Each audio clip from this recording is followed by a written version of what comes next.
Napoleon जब छोटा लड़का था तभी से वह सत्यवादी था। एक दिन वह अपनी बहन इलाइजा के साथ आंख मिचौनी खेल रहा था। इलाइजा छिपी थी और नेपोलियन उसे ढूंढने के लिए इधर उधर दौड़ लगा रहा था। अचानक वह एक लड़की से जा टकराया। लड़की अमरूद बेचने के लिए जा रही थी। नेपोलियन के टकराने से उसकी टोकरी नीचे गिर पड़ी। कीचड़ होने के कारण उसके सारे अमरूद खराब हो गए। वह रोती हुई कहने लगी, अब माँ को मैं क्या जवाब दूंगी? इलाइजा कहने लगी, भैया चलो हम यहाँ से भाग चले। नहीं बहन, हमारा कारण ही तो इसकी हानि हुई है। यह कहकर नेपोलियन ने जेब में रखे 3 छोटे सिक्के उस लड़की को देकर कहा, बहन मेरे पास 3 ही सिक्के हैं, तुम इन्हें ले लो। इन 3 सिक्कों से क्या होगा? मेरी माँ मुझे बहुत मारेगी। अच्छा, तो तुम हमारे साथ घर चलो, हम तुम्हें अपनी माँ से और पैसे दिलवा देंगे। इस पर इलाइजा ने नेपोलियन से कहा, भैया इसे घर ले चलोगे तो माँ नाराज होगी। नेपोलियन तो नहीं माना। वह उस लड़की को अपने साथ घर ले गया। माँ को घटना की जानकारी देकर वह बोला, माँ आप मुझे जो जेब खर्च देती है उसमें से इस लड़की को पैसे दे दीजिए। ठीक है, मैं तुम्हारी सच्चाई से खुश हूँ, मगर याद रखना अब तुम्हें 1 महीने तक जेब खर्च के लिए कुछ भी नहीं मिलेगा। ठीक है माँ। माँ ने उस लड़की को 2 बड़े सिक्के दिए। वह लड़की खुशी खुशी घर लौट गई। नेपोलियन को धक्का देने की सजा तो मिली, परंतु सत्य के पथ पर चलने के कारण उसे यह सजा भुगतने में अद्भुत आनंद आया।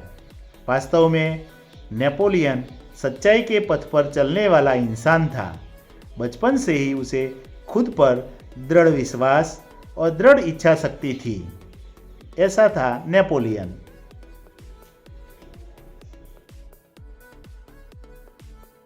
मालबार केरल की बात है। वहाँ बड़गरा नाम के एक गांव में सभा का आयोजन किया गया। गांधी जी ने अपने भाषण में सभा में उपस्थित सभी बहनों से जेवरों की भीख मांगी। बहुत सी वस्तुएं भेंट में मिली।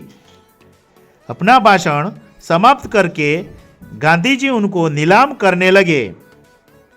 उसी समय कोमोदी नाम की 16 वर्ष की एक कन्या धीरे से मंच पर चढ़ आई। उसने एक हाथ की सोने की चूड़ी उतारी और उसे गांधी जी को देते हुए बोली, बापूजी, क्या आप मुझे अपने हस्ताक्षर देंगे? गांधी जी हस्ताक्षर कर ही रहे थे कि उसने दूसरे हाथ की चूड़ी भी उतार दी। यह देखकर गांधी जी ने कहा, तुझे लेने की जरूरत नहीं है, एक ही चूड़ी से मैं तुम्हें अपना हस्ताक्षर ले लूंगा। इसके उत्तर में कोमुद ने अपने गले का स्वर्णहार उतार लिया। गांधी जी ने पूछा, तुमने अपने माता पिता से आज्ञा ले ली है ना? बिना कोई उत्तर दिए उसने कानों में से रत्न जड़ित बूंदे भी निकाल लिए। गांधी जी ने पूछा, इन आभूषणों को लेने के लिए तुमने अपने माता पिता से आज्ञा ले ली है ना? कोमोदी कुछ उत्तर देती इससे पहले ही किसी ने कहा, इसके पिता तो यहीं पर है ना? मालपत्रों की नीलामी में बोली लगाकर वही तो आपकी मदद कर रहे हैं। गांधी जी ने कोमोदी से कहा, तुम्हें यह तो मालूम होगा कि यह गहने लेने के बाद फिर तुम नए गहने नहीं बनवा सकोगे। कोमोदी ने यह शर्त दृढ़तापूर्वक स्वीकार ली। गांधी जी ने हस्ताक्षर करने के बाद यह वाक्य लिख दिया, तुम्हें इन आभूषणों की अपेक्षा तुम्हारा त्याग ही सच्चा आभूषण है। सच है, देश प्रेम से बढ़कर कुछ नहीं। मालबार केरल की बात है।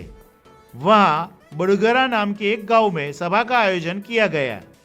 गांधी जी ने अपने भाषण में सभा में उपस्थित सभी बहनों से जेवरों की मांग की। बहुत सी वस्तुएं भेंट में मिली। अपना भाषण समाप्त करके गांधी जी उनको नीलाम करने लगे। उसी समय कौमुदी नाम की 16 वर्ष की एक कन्या धीरे से मंच पर चढ़ाई। उसने एक हाथ की सोने की चूड़ी उतारी और उसे गांधी जी को देते हुए बोली, बापूजी, क्या आप मुझे अपने हस्ताक्षर देंगे? गांधी जी हस्ताक्षर कर ही रहे थे कि उसने दूसरे हाथ की चूड़ी भी उतार दी। यह देखकर गांधी जी ने कहा, अरे पगली लड़की, दोनों चूड़ियां लेने की जरूरत नहीं है। एक ही चूड़ी से मैं तुम्हें अपना हस्ताक्षर दे दूंगा। इसके उत्तर में कौमुदी ने अपने गले का स्वर्ण हार उतार लिया। गांधी जी ने पूछा, तुमने अपने माता पिता से आज्ञा ले ली है ना? बिना कोई उत्तर दिए उसने कानों में से रत्न जड़ित बूंदे भी निकाल लिए। गांधी जी ने पूछा, इन आभूषणों को लेने के लिए तुमने अपने माता पिता से आज्ञा ले ली है ना? कौमुदी कुछ उत्तर देती इससे पहले ही किसी ने कहा, इसके पिता यहीं पर है ना? मानपत्रों की नीलामी में बोली लगवाकर वही तो आपकी मदद कर रहे हैं। अब गांधी जी ने कौमुदी से कहा, तुम्हें यह तो मालूम होगा कि यह गहने लेने के बाद फिर तुम नए गहने नहीं बनवा सकोगे। कौमुदी ने यह शर्त दृढ़तापूर्वक स्वीकार कर ली। गांधी जी ने हस्ताक्षर करने के बाद यह वाक्य लिख लिया, तुम्हारे इन आभूषणों की अपेक्षा तुम्हारा त्याग ही सच्चा आभूषण है। सच है, देश प्रेम से बढ़कर कुछ नहीं है।